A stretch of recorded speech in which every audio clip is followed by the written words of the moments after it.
kuyita mu nteeseganya ey'enjawulo. Bw'obeera wa kibanja enteeseganya zo zibeerera ku wannannyini ttaka yakukiikirira mu nteeseganya gojja kumaliriza mpuliziganya naye weekyapa tedda kuba gwa njawulo butegeeza ono mumulina kitumulina nga bakola emitendera egy'enjawulo.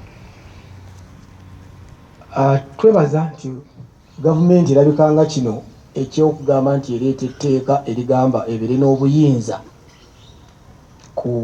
kubeera nti ekola emirimu n'esasula abantu oluvannyuma teringanga ekyakikendezza ku misinde kwebadde ekireetera. Tusaba ekiddizeeyo ddala singa esobola,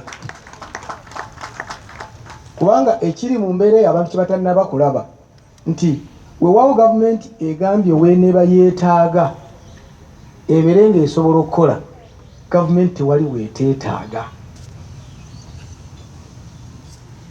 It is as simple as that. Ng'olowooza nti tewaaba eruguudo esobola okuteekawo eddundiro, n'olwekyo tebeeramu na kulowooza nti gavumenti erina weetayagala. N'olwekyo gavumenti eyita mu kamooli okuleeta etteeka erigiwa obuyinza okukyusa akawairo ka Ssemateeka agamba nti ettaka ly'abantu ebeere nti ettaka lyaki lya gavumenti, naye nga ekozesa kali keesizeewo kasukaali nga kwiniini lya weeneeba eyagala okukolera emirimu gyayo lwaki tesooka neerambawo. N'olwekyo tosobola kuwagira kintu kifaanagana bwe kityo.